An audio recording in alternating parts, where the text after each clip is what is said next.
You're listening to Makers Podcast, folks making things happen here locally, with Apollo Johnson and Andrew Savannah. We have Tom Kohler here this evening. Can I get you to introduce yourself? Sure. My name's Tom Kohler, native Savannian. I like to call myself a born and stayed Savannian because I've been here for 71 of my 73 years. That's incredible that you stayed here the entire time and actually made something. So this is why I wanted to have you here in this maiden cast. So I'll get right into it. How did you get started in your career? Well, the quick answer is I got started by accident. My family was members of Mikveh Israel Temple downtown, and we participated almost every week, either Friday night services or Saturday or Sunday. And I was in what's called the Temple Youth Group, and the youth group was asked to consider becoming involved with or volunteering, some people volunteering to help a youngster who lived out in Windsor Forest, which at that time was a brand new subdivision. And so I happened to be the vice president of the group, and so the president and I went out to visit, and I met a young man named Tommy Broussard, who was 9 at the time, and he needed some help with some physical therapy patterning, and it took 4 people to do the pattern twice a day, and so I agreed to do that once a week. And up until then, I thought I was going to go to New York City and work with my Uncle Harold, who was in the advertising business, but I think there was something about, well, one, meeting Tommy Broussard. He was the first person I'd ever met who couldn't walk. And then also seeing how committed his family was to doing everything they could do on his behalf. So to be involved in this physical patterning program, you had to agree to have 2 patterns a day. It took 4 people a pattern. So that's 8 volunteers a day, 350 days a year. So that was the commitment the family made. So even when I'm 16 years old, I mean, you can sense and you can feel that. So that was kind of how I just sort of stumbled in, if you will. I also think that was that period in young people's lives when your parents want you to act like a grown-up, you want to act like a kid, and when your parents, when you start acting like a grown-up, they tell you to stop being so grown up, that moment. But when I went there, it was really clear that I had a specific purpose, and my role was clear, and I had a specific purpose. I always was, by the way, with the other 3 people would always be women, married women, and we'd take a 20-minute break in between the patterns, and I would sit in Mr. Broussard's easy chair and disappear. And it's amazing what married women talk about. It's just amazing. So I got to learn a lot of things in that easy chair that 16-year-olds don't usually get to learn. After that one, I went to Armstrong. I did college work study, and I got them to place me out at the Association for Retarded Citizens to use the language of the day instead of cut grass on campus. And I met a woman named Ann Evans, who was working in what they call the, quote, profound room, which was the storage room of the sheltered workshop. 8 rocking chairs with 8 people sitting in the rocking chairs doing nothing. And Anne knew that wasn't right, and she was pushing up against the older guard there. And so we had like a little young people's revolution going on in the storeroom at the sheltered workshop. So that was my next step in, if you will. And then I taught at the Association for Retarded Citizens. I dropped out of college and taught there for 2 years. Didn't have to have a college degree. Made $4,800. Saved up some money and went to the University of Georgia to finish up my degree. Worked in the first group home in the state of Georgia, and then came back. And then worked for the state very briefly for 6 months. So I went back and worked at the Association for Retarded Citizens for about a year, and then went to work for the state of Georgia to bring people back out of the institutions, although it became clear the state was not really interested in that. And then I hooked in with Chatham Savannah Citizen Advocacy. So that's kind of how my career started by accident. So if you yes, will. that was going to be my next question. Is that what kind of segued you into a career in advocacy? I think there are a couple of things. You know, my father traveled for a living, but even with that, he was always civically active and always was willing to say what he felt needed to be said. So letters to the editor were something he would write, and particularly about public school issues. He was taught Sunday school, and he was in our neighborhood association, the Groveland Park Neighborhood Association. He was active in that. So I'm not sure if I would call that advocacy exactly, but the notion of being an active citizen was always baked in to how I thought you were supposed to be. But again, at the Association for Retarded Citizens, to use the language of the day, it became clear that people were not getting as fair a shake as they could. And again, some of the younger people who were there for different reasons pushed on that, and we got pushed back on pretty hard, and including being sued. I remember I walked around the corner and a teacher had slapped a child really hard, and I reported that, and she was fired. And then she got a civil rights attorney, and they came back after me. And so I was the one that wound up being penalized for what I thought was saying what needed to be said. So that's probably the root of it. I think also I do remember when the Thunderbolt newspaper was thrown on our front lawn when I was 8 or 9 years old, J.B. Stoner's white racist paper. And I just thought it was a newspaper. Then I opened it up, and they were talking about black folks and not using that language, and Jews. And I just remember running into the house and yelling, "Mama, what's this all about?" And for me, that was a bit of a wake-up about how the world looked at people. I never felt I experienced anti-Semitism in my childhood, but that was a moment for me of awakening, just picking up that newspaper and seeing it. So that was an epiphany, so to speak, into how the real world operated and other people's views. Yeah, that not everybody was on our side about things. That we were part of a group of people that some people didn't feel like were quite good enough. Yeah. All right, so I want to change directions for a moment and ask you, what sort of paid work have you done over the years? Mm-hmm. Well, as I said, I've worked as a teacher without a credential for several years at $4,800 a year. I worked in the first group home in the state of Georgia that was paid, not much, but paid, and that was before there were any rules. That was actually a lot of fun. Although, there were moments then. I remember trying to help one of the men that had lived at Gracewood.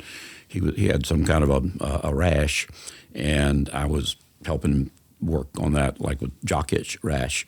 And I asked about a scar, and he explained that that's where he had been.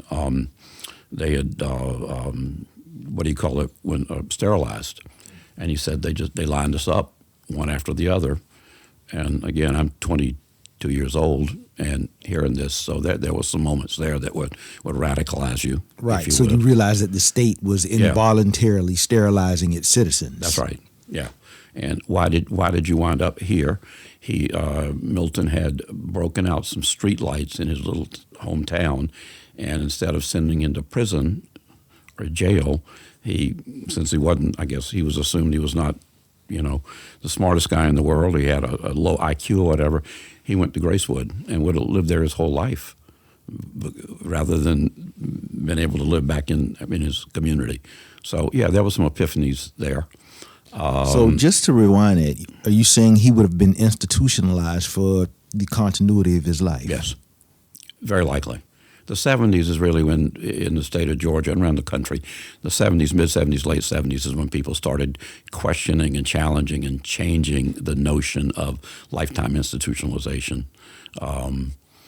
We need to remember that children with disabilities did not have the right to go to public school until 1976. Brown versus the Board of Education, which cleared the way for African American people to have a free and appropriate public education, was 1954. Now, implementation dragged on, but the law was there. So, yes. For many of us my age, we sort of saw the world of disability as a civil rights issue, and I was too young really to be involved in the American civil rights movement. I mean, I knew what was going on, but I wasn't in the street. I was a little bit too young to be in the street with regard to the Vietnam War. Like my friends' older brothers who were in college were doing that. But by the time I graduated high school in 1970, the war had wound down pretty much. So this notion of the conditions that people found in the institutions around the country, for a whole group of people that are roughly my age, that this was kind of our civil rights movement, if you will. I also, as I said, worked briefly for the state, trying to bring people back out of the state institutions. But I mean, when I look back on that, they were doing that because they were told they had to by the federal government, and the commitment with regard to resources, et cetera, just really wasn't there. And that's when I was able to jump in and go to work for the Georgia Advocacy Office. And that led to Chatham, Savannah Citizen Advocacy. And that was really my 40-year paid work. So can you give me more description of the civic and political activities you've been involved in?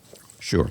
Well, again, for the past 40 years, roughly, in my paid work, Chatham, Savannah Citizen Advocacy put me in touch with people from all walks and wheels of life. And the work always involved asking individual people to make a personal commitment to one other individual person, someone who lived on thick ice, if you will, being connected to someone who lived on thin ice. Because of that, I over time did build a wide network of people, and through that, I got involved in a lot of different things. Probably the first thing that really I got involved in was parent advocates for Charles Ellis Montessori School. The school system wanted to shut the school down, and it was the only public Montessori in the state, and quite frankly, one of the best performing schools in the state. And it seemed odd that they'd want to shut it down and build a school twice as big, location unknown. And so we organized PACE, Parent Advocates for Charles Ellis, and we stood against that for several years. One of the lessons I learned in organizing that parent group, co-organizing that parent group, Louisa Abbott, for example, very involved, John Lutz, very involved, Robin Williams, very involved, all these parents, is one of the things I learned is sometimes you don't have to win, you just have to not lose. And what I mean by that is we were kind of pushing on them, no. And then they had a school board election. And when the new board got elected, they didn't have really any ego in the thing. And so at the very first new board meeting, or second board meeting, we went and said, here's our plan. We want to keep the original school. We'd like to turn it into a K through 8 rather than a K through 6. Build a wing on the back, and let's have a win-win here. And the new school board was like, all right, let's do it. And that's what happened.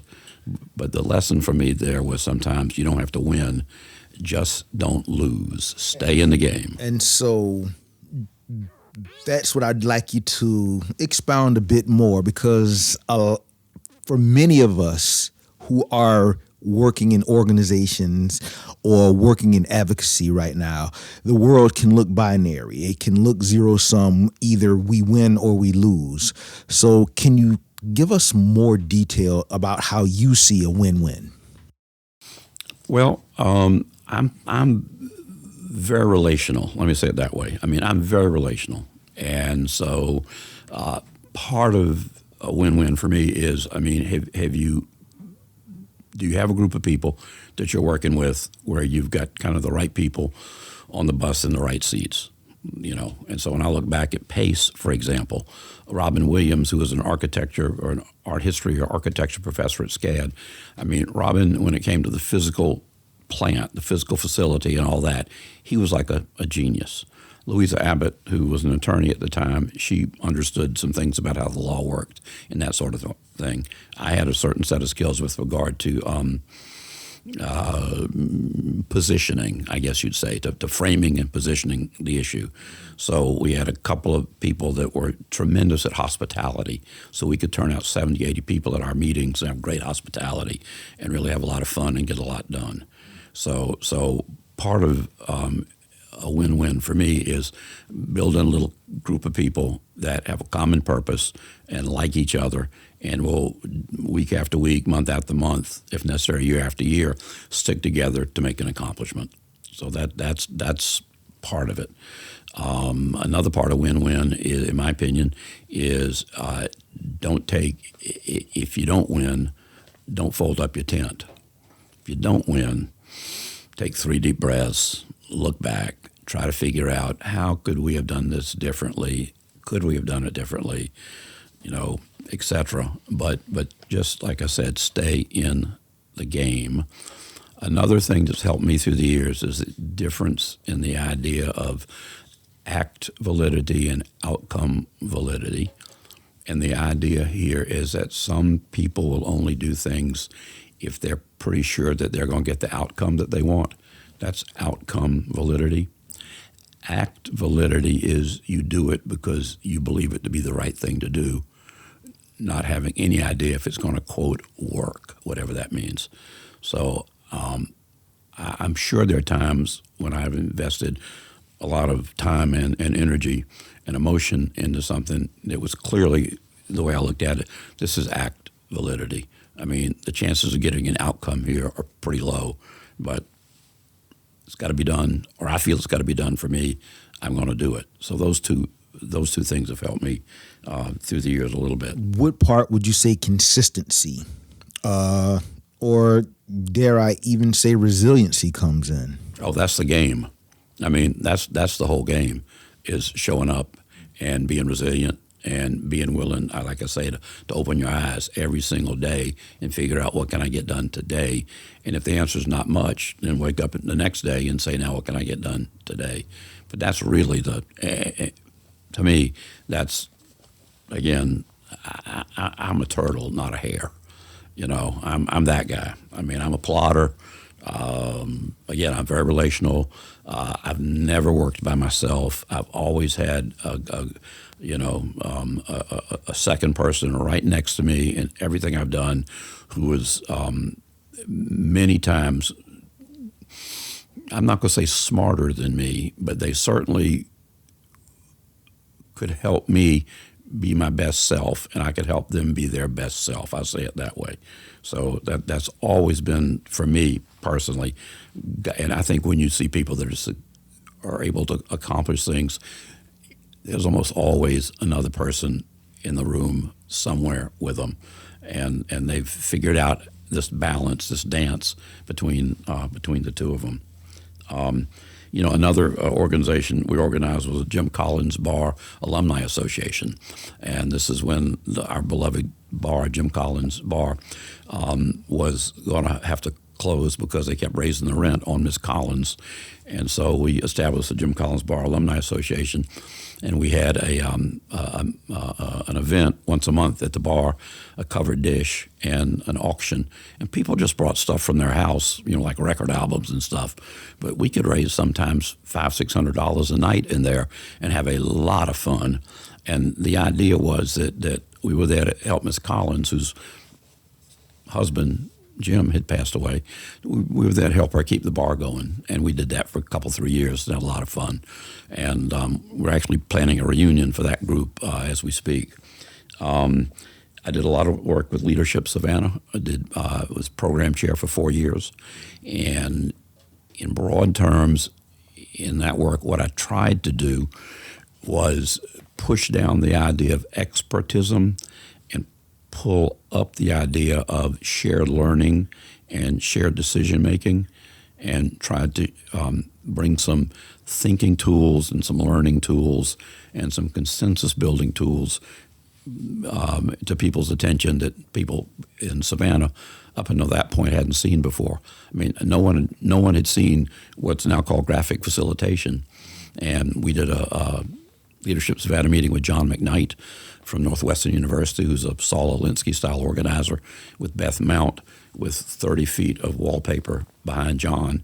And as he spoke to the Leadership Savannah crowd, she graphic facilitated and drew his speech out in cartoon and graphic facilitation form. Nobody had ever seen that before. Don Mendonza, who was the city manager at the time, happened to see John, meet John, and invited him back to Savannah. And so John McKnight became a regular visitor to Savannah. And actually, the way that Savannah's neighborhoods are now organized as neighborhoods was work that John and Henry Moore, who was the assistant city manager, who's unfortunately passed away. It's work that John helped Henry do, because up until then, the city had the neighborhoods like it was in a grid, and they just kept it active enough so when it was time for the mayor to get reelected, they knew people in each of the grids. But that's different than neighborhoods. And one of the things that John suggested and Henry did was offer people like $500. Any neighbor association that can think of any idea, write it down on one piece of paper, and we'll give you $500 to do it. And that was a way to get the neighborhood associations, people to say, well, okay, let's do it, and start to do something. So then that came from Leadership Savannah and came from people seeing graphic facilitation and that sort of thing. So I have another question. Over the years, what lessons have you learned? What would you say is the most important lesson? I'll come at it this way.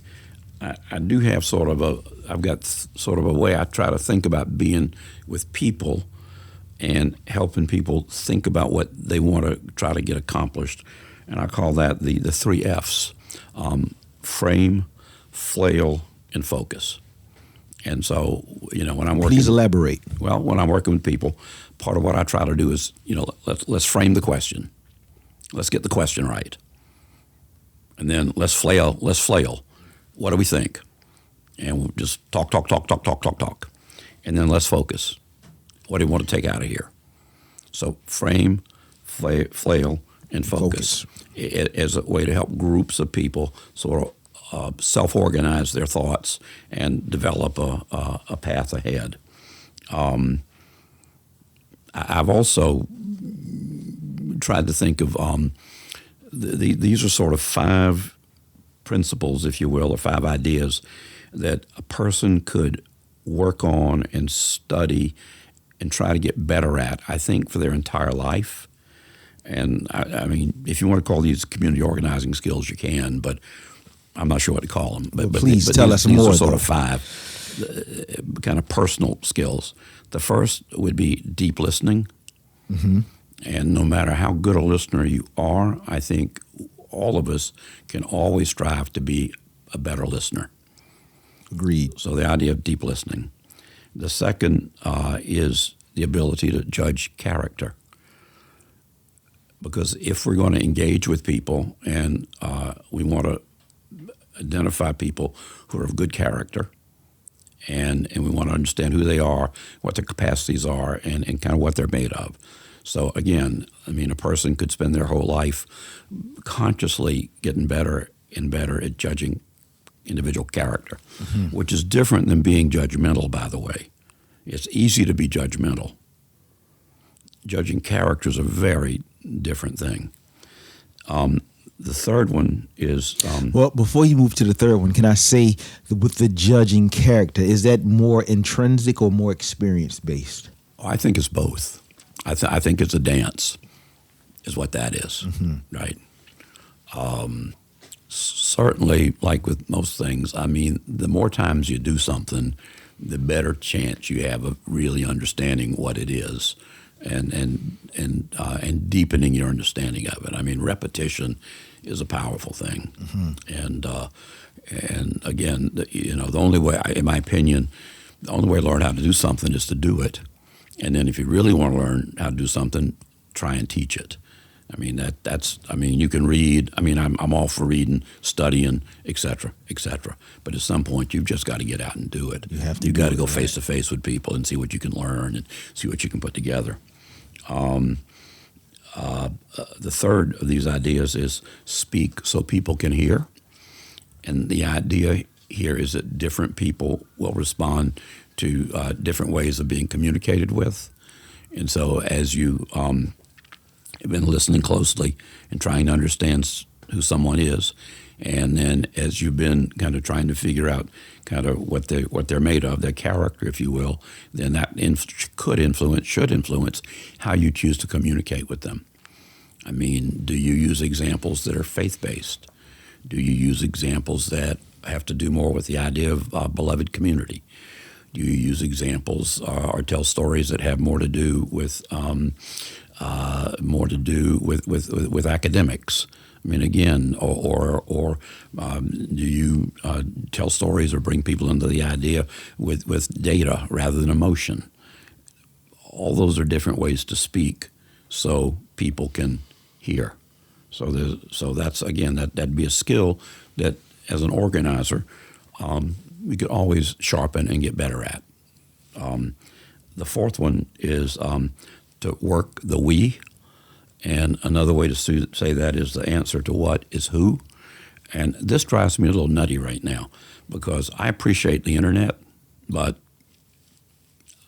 you sound as though you appreciate it, but there's no love lost. Well, you're not going to build, in my opinion, you're not going to build a group of people to show up at the same time and do the same thing or do work that needs to be done by being on the internet. The way you're going to do that is to figure, if you've got a problem or a question, is to figure out who can I talk to who knows more about this than I do. And if I can figure that out, who here will know more about this than me, then you go sit and have coffee with them and listen and learn. And then, again, that relationship over time, then they become part of your informal, network and your support group and your team, right? So work the we. Always, in my opinion, always be looking for ways to find other people that have probably know more about whatever you're interested in than you do, and go ask them to be the expert. Another way to say that is the answer to what is who. Who can help me with that? Again, because what we're trying to do is build, it seems to me, is build patterns of allies that we can count on across time to come forward at different times for different reasons. That would be the sign, it would seem to me, of a healthy community and the sign of a healthy life. And so this goes back to the consistent engagement in both matters small and large as a community. That's right. That's exactly right. The fifth one is help people think about the difference in fun and joy. I mean, Madison Avenue, and I'm all for fun, don't get me wrong, and people have known me know I don't have fun. But and some people have seen it in action. But joy is really what people are thirsty for. And so and there's a lot of joy, quite frankly, in doing something that's going to help the world be a little more just and decent place. I mean, that's where joy comes from. Fun is something different. I'm not against it, but it's just different. So, it's not the $5,000 couch. That's not what's going to make you happy. What's going to make you happy is to get involved in something to make the world be different and better. That will make you happy. So, deep listening, judge character, speak so people can hear, work the we, and help people think about the difference in fun and joy. I mean, those for me have been sort of five, I would say hard-won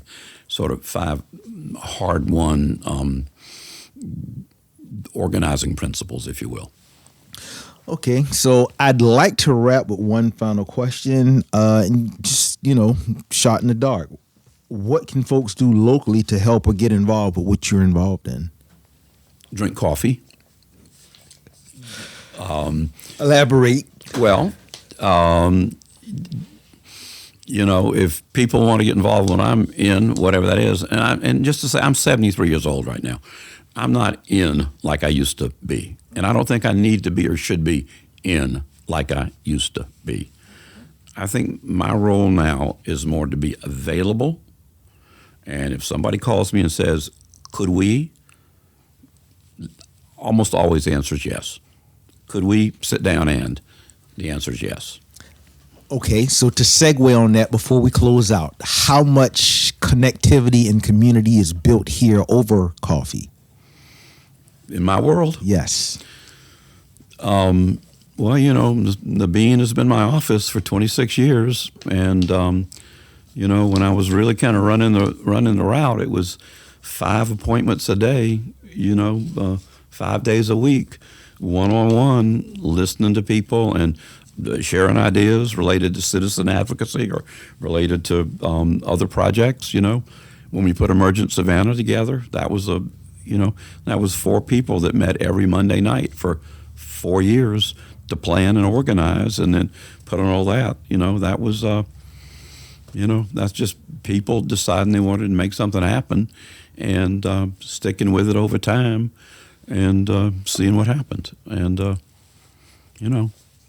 seems like good work to me. Well, thank you, Tom Kohler, for sitting down with us at Makers. There's a lot to discuss. There's a lot to build upon in this community. And again, you have been a fount of wisdom and inspiration to me and others in this community, and I hope you'll continue to do so. And for all that's listening, sit down and have a cup of coffee with Tom at the Sentient Bean. Very easy to find. Thank you. Thank you. This was fun. Makers Podcast was created and produced by Apollo Johnson and Andrew Sovine. Recording and editing by Backroom Record Studios. Music written and recorded by me. I'm Andrew. Anyway, this is our first episode, and I want to thank everyone for tuning in and listening to our conversation with Tom. We were still figuring the kinks out, so there's a couple more episodes where audio might be a little weird. Sorry about that. I promise it gets better. We get better, I think. Anyway, come back soon.